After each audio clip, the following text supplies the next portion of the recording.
All right, we have another amazing guest, as always, as is on Best Hour of their day. We bring the best of the best, and today, Layli Lederman, welcome to the show. Hello. Hi, everybody. It's glad to be here.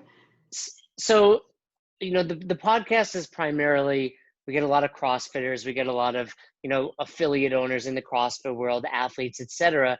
But I always like to speak to people in all areas of fitness and health and wellness, and then, of course, nutrition, like you. I'm out here in Boulder now, and somehow scrolling through Instagram, you find other people. And I think when I found you was a couple weeks ago.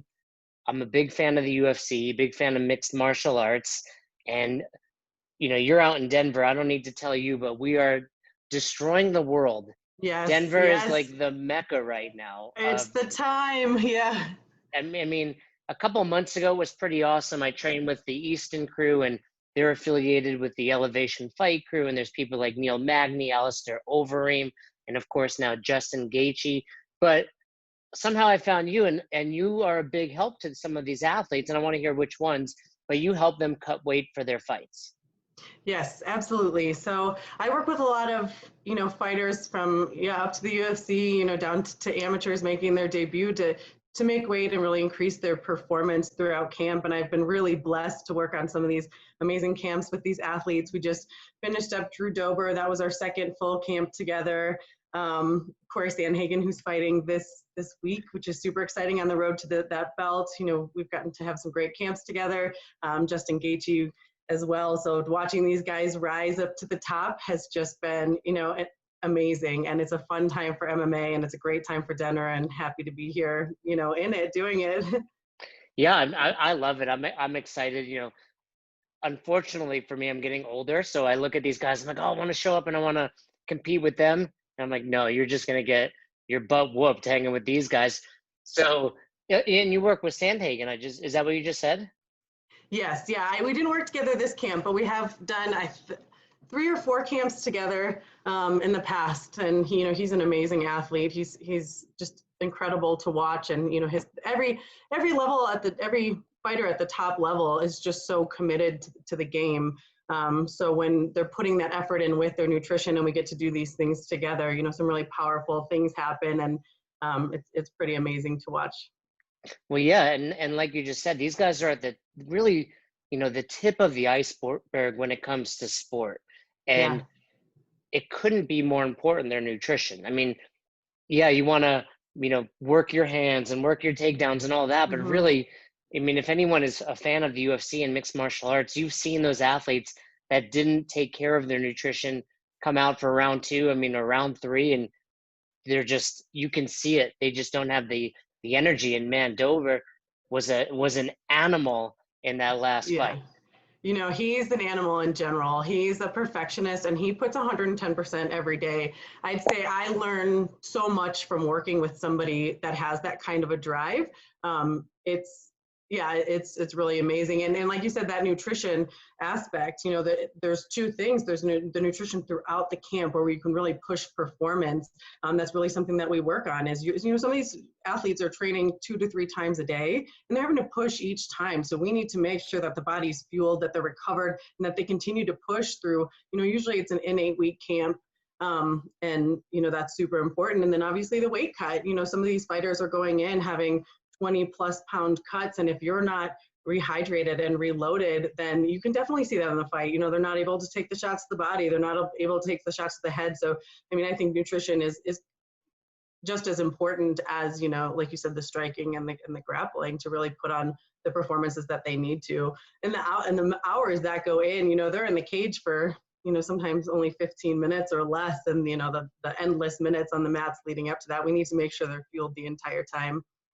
Yeah, I mean, I have not told this story many times, but I've been involved in fitness my whole life. And when I really started to focus on my nutrition was I cut a significant amount of weight for a jiu-jitsu tournament. And the day before I cut 15 pounds. And I want to talk to you about the difference between cutting and weight loss. Yeah. But I cut 15 pounds, the way that they probably do, but I got down to 130. And I'm sure, as you're aware, like a percentage of your body weight is important there.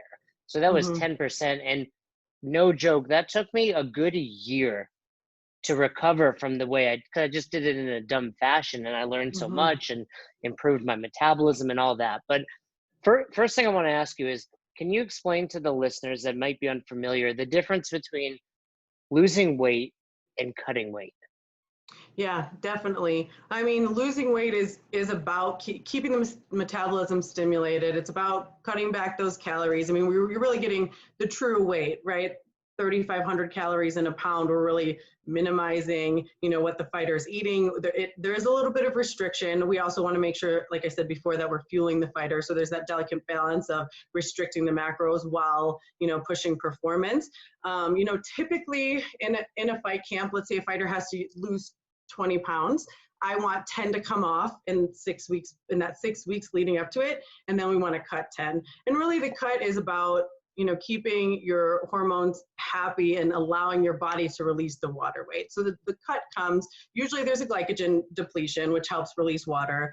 We cut back the sodium, and then, we lose that water weight. Like you said, a lot of people there's just bad habits that have been in gyms for a long time. You see these fighters cut weight, and I've had the same issue too. I never really saw myself working on weight cuts. I was more focused in the food and nutrition, but I've had a couple bad weight cuts myself, and I see fighters do it all the time. So when I really, connected with George Lockhart, which we'll get there in a minute, to learn the right way to do things, there is a safe, I'm not going to say there's a safe way to cut, but there are safer ways and things that you can look for and precautions that you can take to make sure, the body can do that as safe as it can be.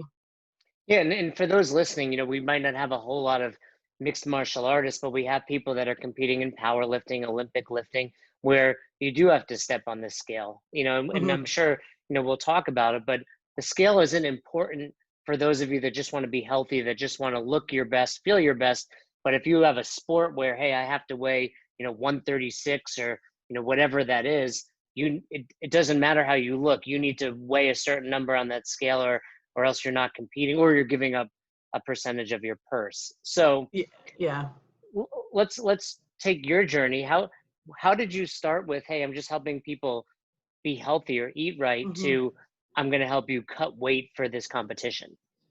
Yeah, there's a long version of it. I'll give you the short one. Essentially, I was teaching for a lot of years. I had background in health science, and really, I have a passion for food. I love food. If you go on my Instagram, you'll see that I love to plate it and play with it and play with the macros. And then as I was leaving my job, I wasn't really sure what I was going to do, and I love fighting and I loved food. And then I started to see George Lockhart, who is just a top nutritionist, weight cut specialist. He's worked with Conor McGregor, DC, pretty much any champ out there, him and his team are working with. And I had, the opportunity to go out and learn from him and work from him with a couple UFC events, and, kind of network and really learn the science there. And then to apply it to, what I was already doing I had a meal prep company at the time. I was a month into it, and then really connected with these guys to lay it over. I was just able to kind of bring that back to Denver, which has been really special because, as you mentioned before, there's so many gyms and there's so many great athletes out here.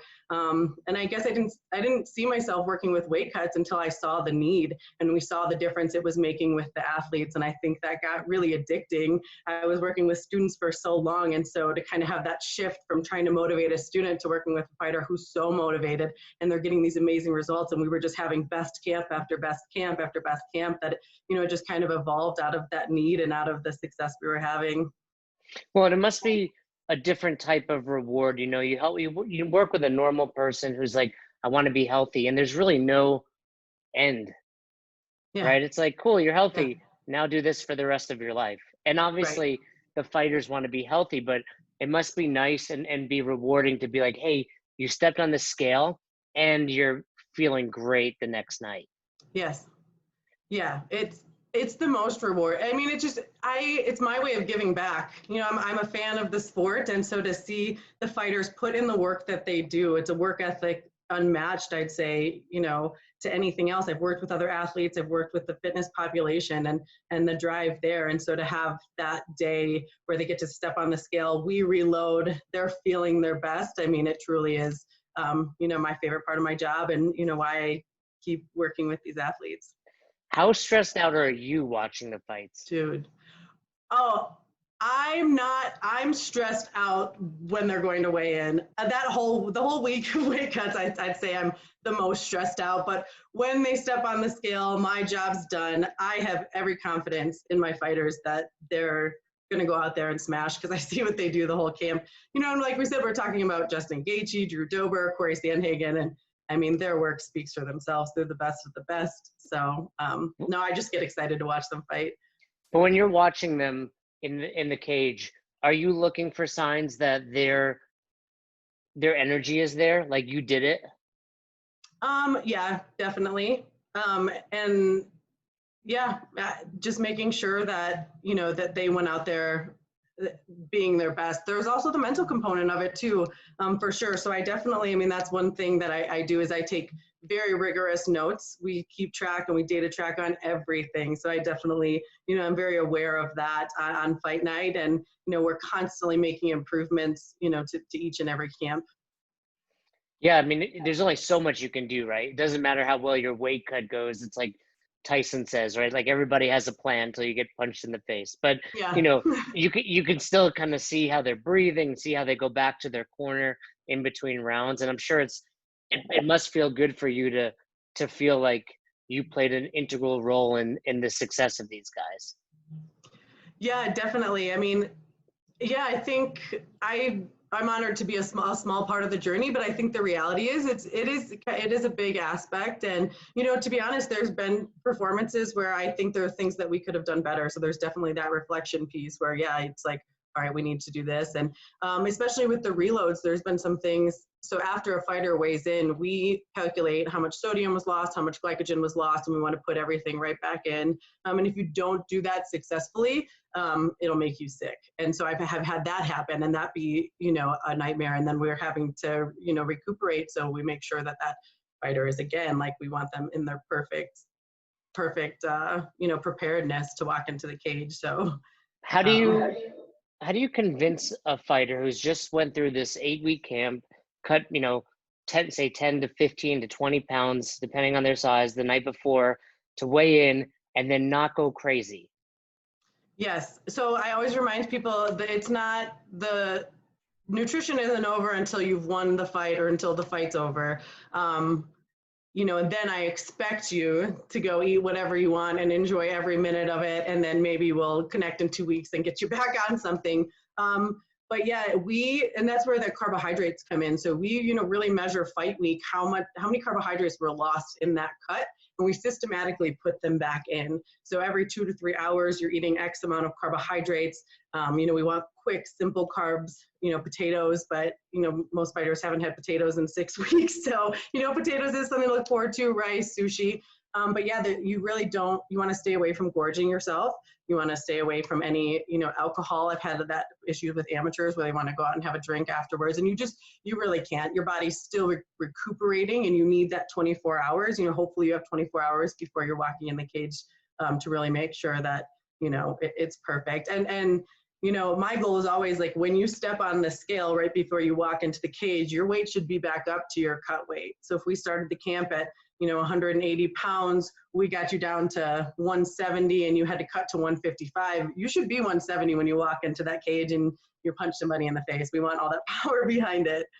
Oh yeah, you can see when some of these guys fill back up Yes. overnight. Yeah. A fighter that I see on like if you watch the UFC embedded type shows, like Max Holloway, for example, always talks about how he has cupcakes and you see him and candy. Do any of the guys you work with have specific foods that they really look forward to post fight? I know at Drew's camp, when I went over the last day before he flew out, he had a whole list of, you know, restaurants and things that he was going to eat, but knowing that that was going to come after.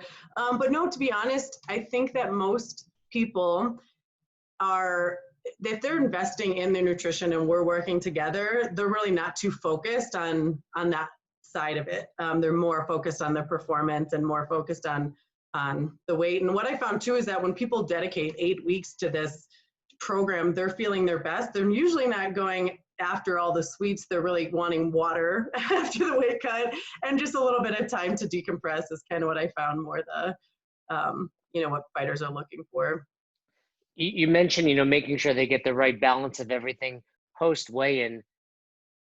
When I watch some of these shows, they have a company called Trifecta, and Yes. they're helping them. And I always find it strange that they're the fighters are using a company that they might not have been working with throughout the camp.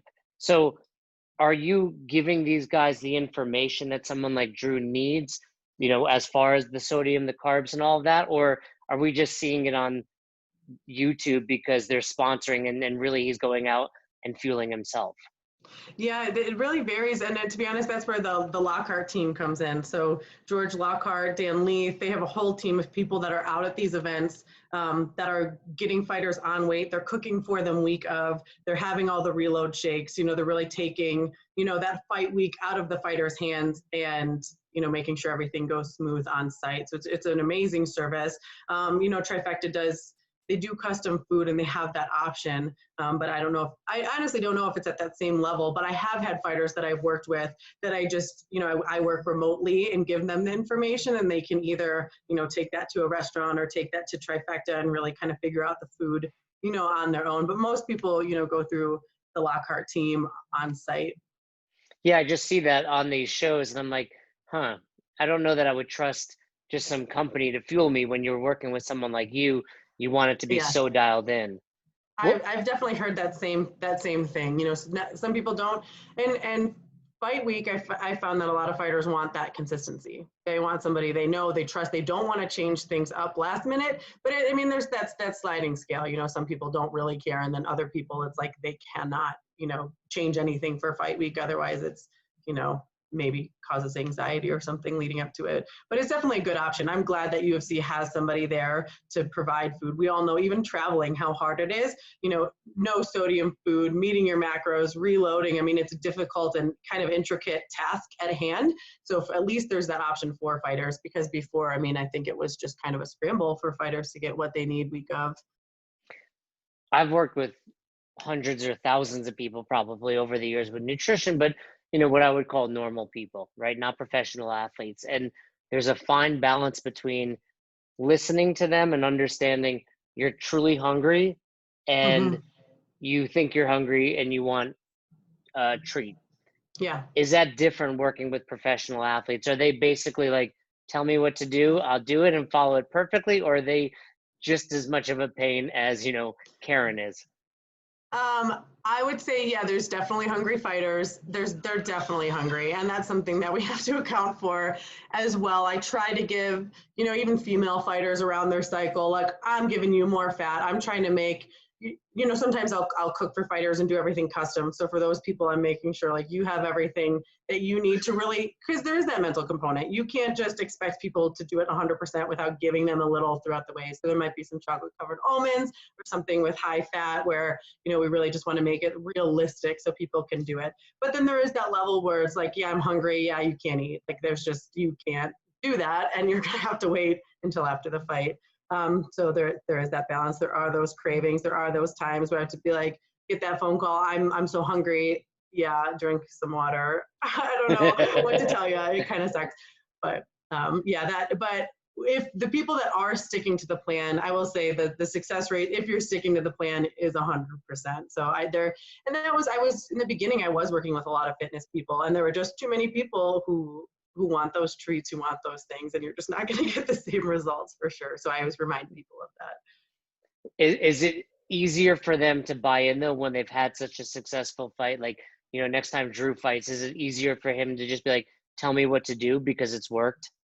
I think so. Yeah, there's definitely that level of trust. I really try to, I coach fighters and work with fighters and have that rapport and relationship with them. Like I said, we're tracking everything. So I know everything that a fighter's eaten all throughout camp and how they responded to it. And for somebody who, that I just started working with, we track the numbers so they can see them. There's so much emotion that goes into the fight camp that you might not even realize how well your weight is right now, like how good your lean body mass is and your muscle mass percentage. So to see those numbers and to say, hey, you're 3 weeks out and you're above where we projected you to be, is I think you build that trust and relationship and rapport. And I've definitely seen that, throughout. And like I said, my goal is always your best camp. So if we had a good camp together, the next one's going to be even better. because we're really studying everything every step of the way, and then to call on those things too. This camp, there was a lot of things that changed in Drew's camp. So we really had to look back at his past camp and say, we're meeting these same numbers, we're exceeding in these areas, like all is well.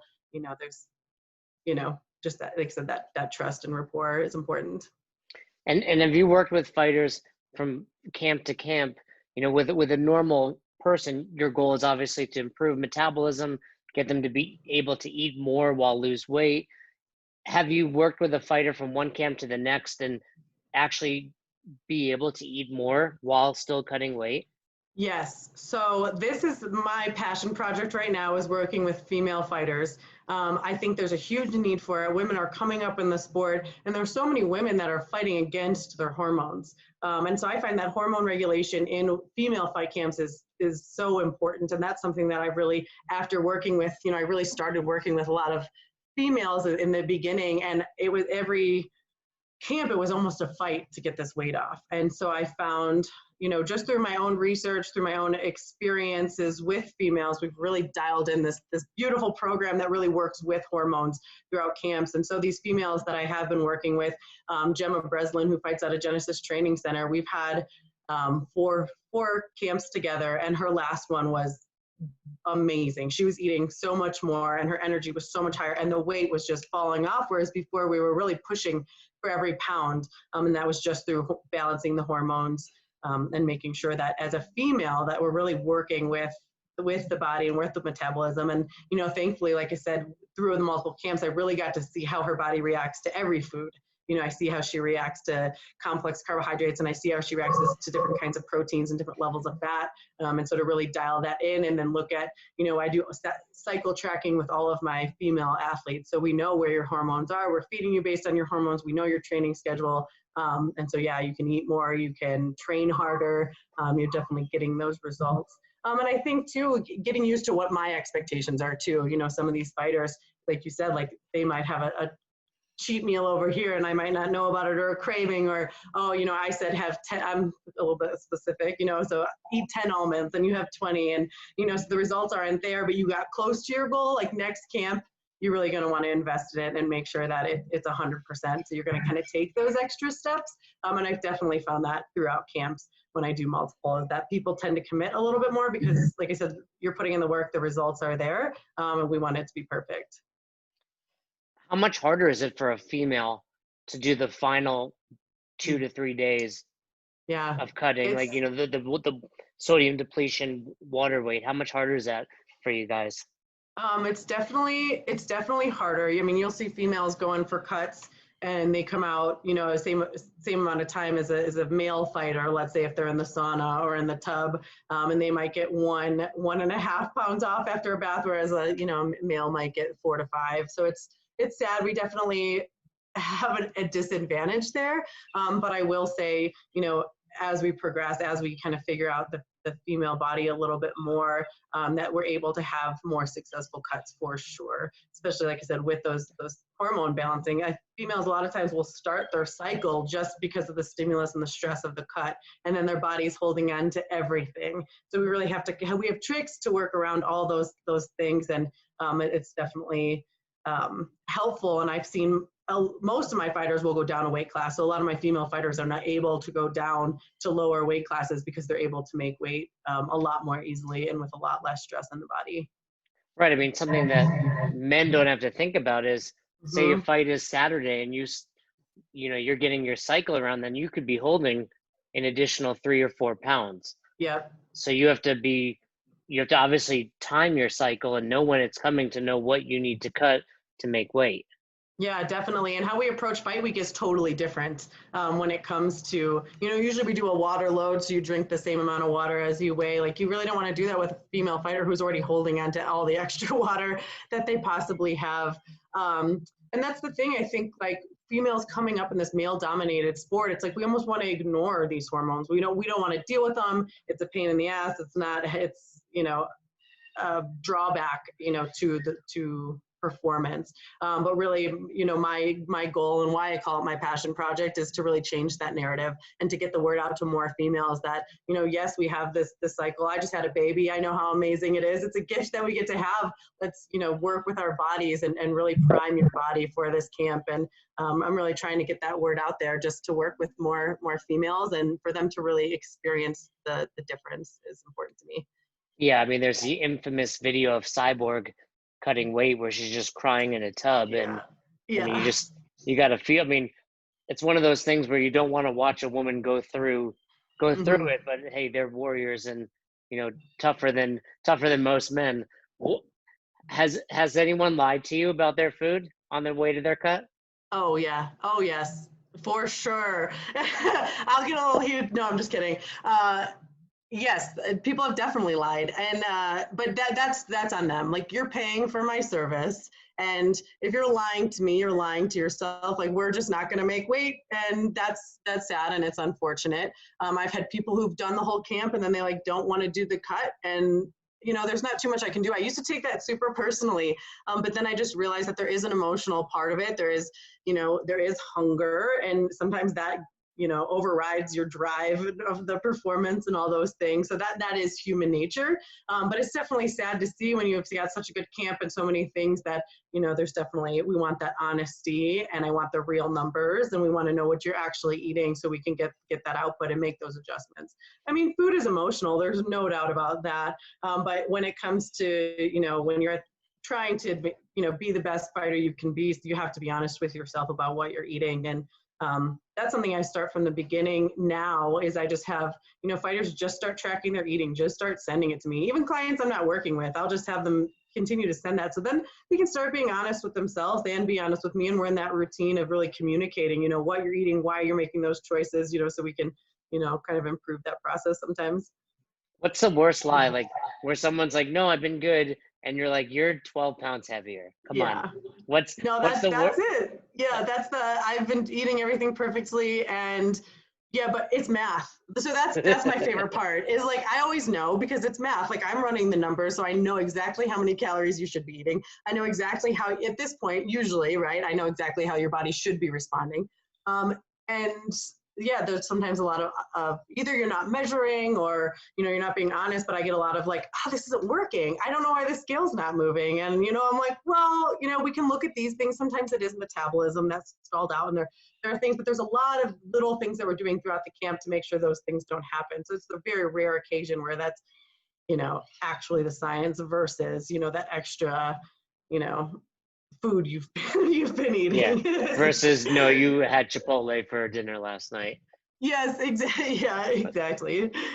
Coach Glassman, the founder of CrossFit, said at one point, he's like, "I can look at you and tell you how you eat." So it's always Yeah. interesting.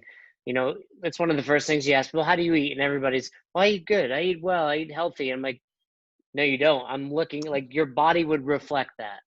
So I Yeah. mean, and obviously, probably fighters look good all the time. This is very different, but your normal person just, they're lying to themselves or they're lying to you. And he used to say, "I'm not asking to know how you actually eat. I'm asking to find out if you're going to lie to me during this journey." Yes. Yeah, it's so important, and it is so true. I think yeah, I think there's like I said before, there's an emotional aspect, and some people, I don't know if it's that they're not aware of what they're eating or they're in denial. A lot of times I do realize a lot of people aren't eating enough throughout the day, and then they like eat so much at night, or they're trying to make up these calories, or they're having to reach for something a little bit quicker. And I think awareness of what you're eating is definitely the first step. But it's kind of, to be honest, one of the reasons why I moved away more from that fitness population is because there was a lot of follow-up and there was a lot of ghosting. I had a lot of people not answering my phone calls, not because I want to know what you're eating and they don't want to talk about it. So, or this is one of my favorite ones. I'm not losing the weight. I'm following everything. I was like, can you please write down what you're eating? It was like cookies for breakfast, a gas station sandwich for lunch. I was like, that's not it though. That's not, I'm like, what does your plan say? It says 2 eggs for breakfast, a half cup of fruit. Like you're not doing it. So that it is kind of funny, but it's also like, I want to work with people who are on that level of like, when I say 2 eggs and 2 pieces of turkey bacon, like, that's what you're going to eat. So Yeah, I think recently, especially, I've seen it with the whole keto lifestyle. Everybody's like, I'm going to do keto, yeah, I'm going to do keto. And I think when someone tells me that, they're not saying I want to be in ketosis. What they're really saying to me is, no, this way seems a lot easier. yes, Like I yeah. can just cut out carbs and I lose weight. I'm like, no, that's not how it works. I think they're just searching for a shortcut. And same that you're witnessing. And kudos to you for being able to work with professionals, because I'm sure they're a lot easier to deal with than the normal human being. What is the biggest weight cut you've been a part of? Um, I mean, Drew Dober cuts 30 pounds. So So it's when definitely, he gets down to 155 or yes, 56, right? Because he yeah. gets a pound right for now. Who knows? Soon he might have to make championship weight. But so he starts at about 186. He starts about one between 183 and 185. But I will say it's very common. I would say 25 pounds is about the average of what people come to me with, even females. My fiance himself cut 28 pounds his last fight. So I get a lot of, I say Drew's the highest, and at the highest level, but a lot of people are cutting, a significant amount of weight. Even early on in their careers. I had one fighter who did everything beautifully. I mean, we're talking about the people who don't follow it. He did everything so perfectly and had this amazing cut. He cut down to 140. He'd reached out to me, I want to say 3 weeks. He was fighting in 21 days, 3 weeks before the fight. He had 24 pounds to cut. And then, so we make weight. It was beautiful. And then he was like, I've never made that weight before. I was like, what? I would have been panicking so much more had I known, like, you've never made 145 in your life. And you just did it in 3 weeks. So, I mean, and I've had, like I said, the females that'll do that too, man. They'll cut 25 pounds in just on short notice. It's a brutal process. Yeah, I mean, for those listening that have no idea about weight cutting, I mean, it's really the norm.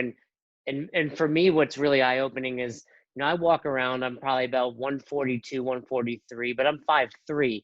So when I see like Sandhagen, he's like 5'9", 5'10", Yeah. fighting at 135.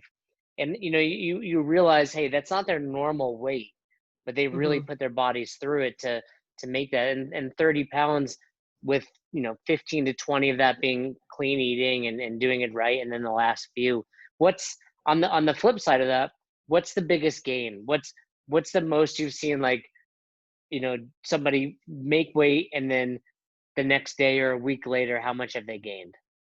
Yeah, honestly, my fiance Mike, he's an amateur Muay Thai, and I think just because I'm here and I'm seeing it, he usually does like a 25-pound cut, which I don't always advise, but he does it anyways. But he'll be right back up to weight, when he walks in the cage. So starting the camp at 175, he got down to 148 if I remember off the top of my head, and then was back up at 175 when he went to go fight the next day. It's And you pretty said wild. this is your fiance? Yes, yeah, my fiance. Do you coach him?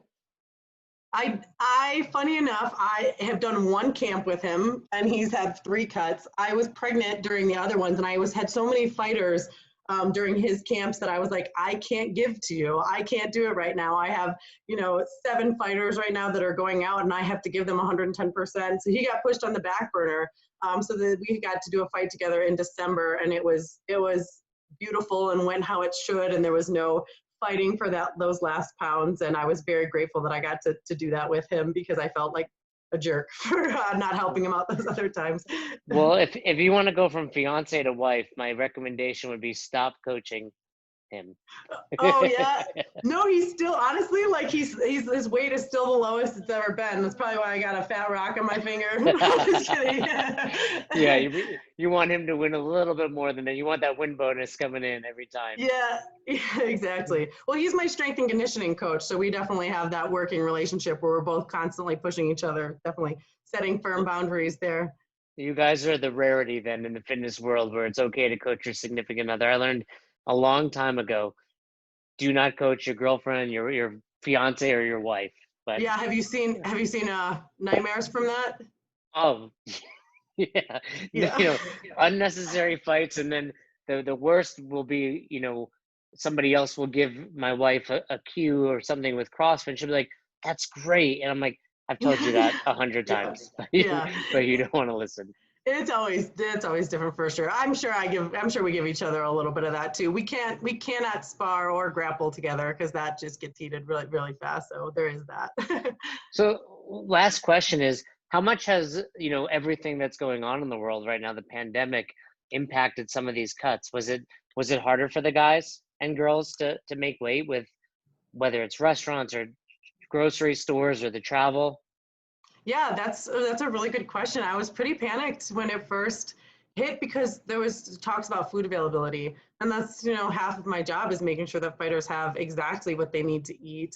There's thankfully there was a lot of options, and there still was at the store, but there was a lot of times I always plan everything out before I go to the store, right? We're looking at macros, we're looking at recipes, how we want everything, the full day, the full week, everything's broken down. And I have a really specific list. Well, when the pandemic hit, it was like I went to the store and I just bought what I could get, what proteins I could get, what produce I could get, and then had to come home and kind of, almost work backwards from that. So that was definitely, an added hurdle. And then with fights being changed, I was probably working with 12 fighters when the pandemic hit, and everyone lost their fights. So really just coaching during that pandemic, and then the fighters that I still were working with, the fight dates weren't announced yet, the locations weren't announced yet, and like we said, already 8 weeks of everything having to be perfect, but then having to make adjustments. I think it was a really good lesson in being adaptable and, really sticking. I think that's where, the coaching comes through, is where we can really work together to overcome those things. And we're glad to be able to do that. And it looks like they're starting to book more fights. So hopefully, things will start to go back to normal. It looks like food supply is still, alive and well in stores. And yeah, that was definitely an interesting. Yeah, it's been great. During this time, there's not much to do, and it's been a few weeks ago when they had like three cards in 10 days this past weekend. This Yeah. coming weekend, you got Amanda Nunes fighting, so it's exciting for me just to be able to kick back and watch it. Do you have any fighters that are potentially going to fight on Island?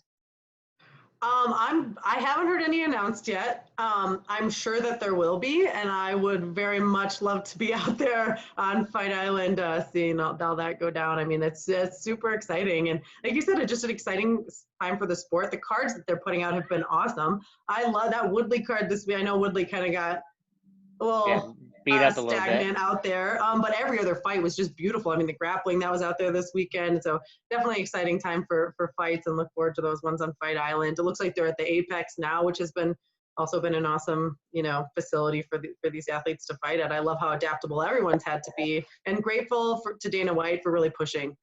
Yeah. It's I don't even, Dana White's pushing for these fights to reopen, and it's like, there's so many people that are affected, the coaches, my livelihood is affected on whether these fights go through or not, and whether these promotions are running fights. So just definitely grateful that they're out there and doing the work that needs to be done, and just staying on that grind.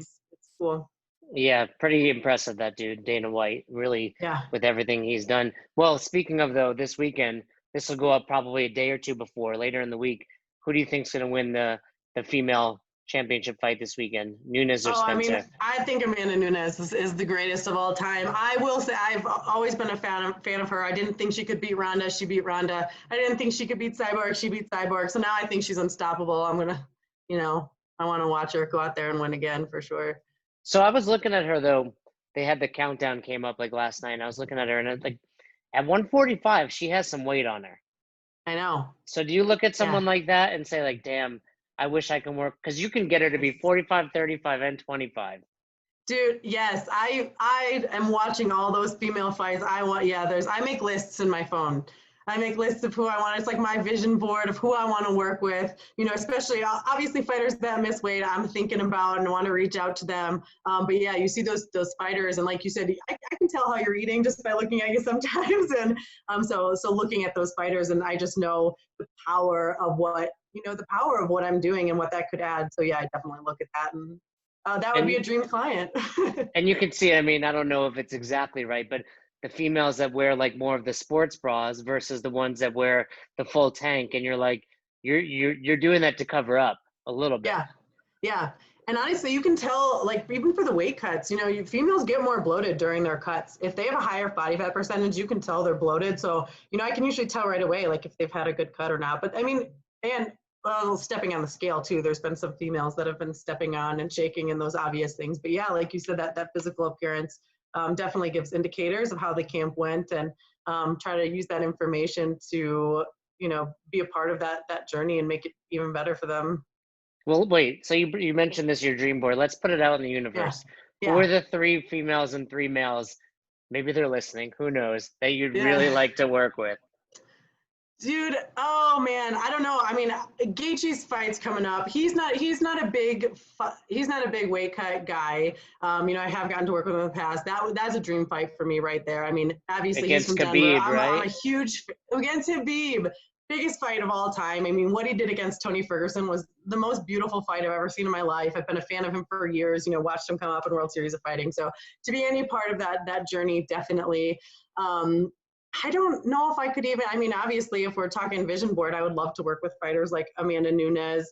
I can't even, no, I should know. I do have a list. I'm not going to read off the names. But yeah, I mean, pretty much any fighter that wants to invest in having their best camp, then I really want to work with them. And that's always what I tell people too. People, if I reach out to people and they're not interested, that's never a bad thing. It's always just like, I want to be of service to you, and I want you to have your best camp. And if you invest in that, we're going to do this together. And if that's not really part of the investment, then I don't really have a role here. So I will say, I think if they're willing to invest, then I'm willing to invest, and we can make beautiful things happen. So Yeah, and I mean, I like what you said.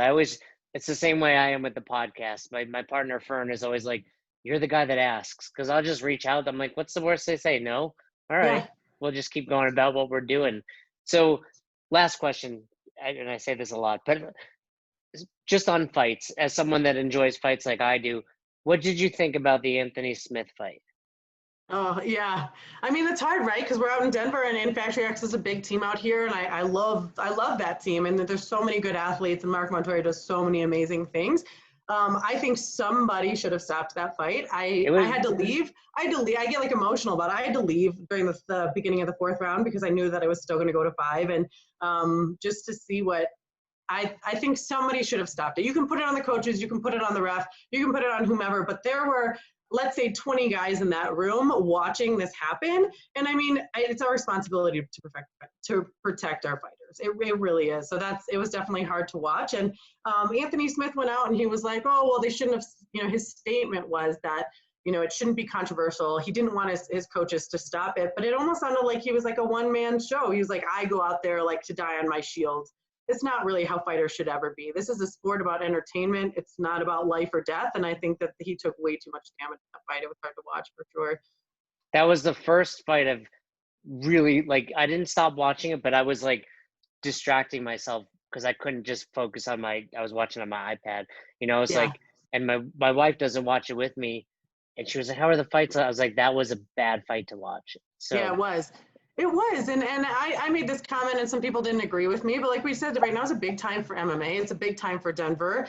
There's a lot of eyes on the sport, having it be an only live sport right now. And I think the MMA is trying to prove itself as, worthy, competitive sport. And when you see massacres like that, he didn't return a shot from round 2 on. I mean, he just laid there handing the ref his teeth. That was, I think, kind of bad for the sport and really unfortunate for Anthony Smith. yeah, I But think hats off to Toshiro. I mean, he looked great. He looked great. I did not expect that out of him. And I will say, like, I don't want, that call to over, ride what he did or overlook what he did, because he looked great out there. yeah, I just like Anthony as a human being. From what I see, Yeah. I don't know him, but from what I see, so it was like upsetting to see someone you want to win get beat up so bad, but then also Yeah. just the beating. But hey, I think sometimes, I've competed in wrestling and competed in jiu-jitsu my entire life, and I think sometimes I project how I'm handling it on these fighters, Mm-hmm. and you forget that they're a level above, Yeah. and they're warriors. That is so true. And the projecting thing, I like you said, my daughter's going to be 1. I'm like, that was what I kept saying the whole time. Like, he's got 3 kids. He's got 3 kids. I was looking at it from a parent perspective, Yeah. and like you said, when you love a fighter, you never want to see them go out there and take a loss. He did say he is okay. And I guess that's all we can hope for. Hopefully there's no long-term damage. I mean, Joanna coming out of her fight looking like she did, you know, Yeah. just talking about long-term damage. I mean, they're going to come out like that. They're at war and they're willing to put their life on the line. And, you know, I think there's something to commend about that too. That was equally hard. I mean, she looked like an alien after Yeah, that my fight. stream cut out that night. I will say I was streaming the fight, but yeah, I missed the whole Zhang Joanna fight, which was so sad because yeah, I Yeah, heard it was a great one. I went back and watched it. yeah, but a lot of damage. Well, Yeah. it's been great chatting to you. For those that have listened and want to find out more about you, can you tell us where we can find you on the internet? Yes, definitely. So I'm mostly on Instagram. That's kind of where I post everything.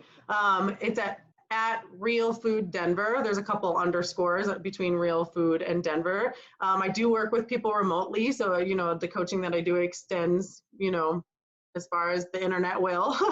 So I am local here in Denver and do work with people long term. And then my link to my website is up on my page, my cell phone number. You know, if you are interested or have any questions, I'm obviously happy to talk and love getting the word out about what we're doing. Yeah, and it's important for those listening, like we said, you know, whether it's Olympic lifting, powerlifting, or, you know, some sort of combat sport. If you're looking to cut weight, there you go. Real Food Denver _real_food_ Denver, and that'll Yes, right. just keep typing them in; it'll come up.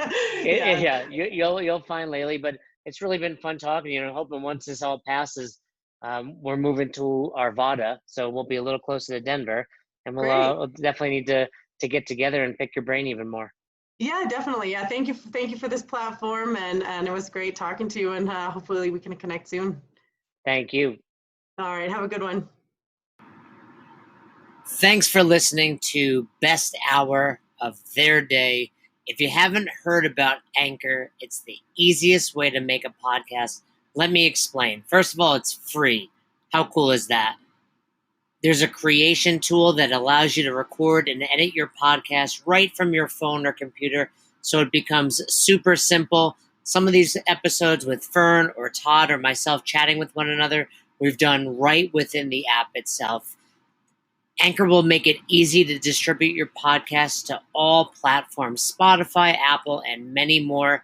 And you can make money from your podcast with no minimum listenership. It's everything you need to make an awesome podcast in one place. All you have to do is download the free Anchor app or go to anchor.fm to get started today.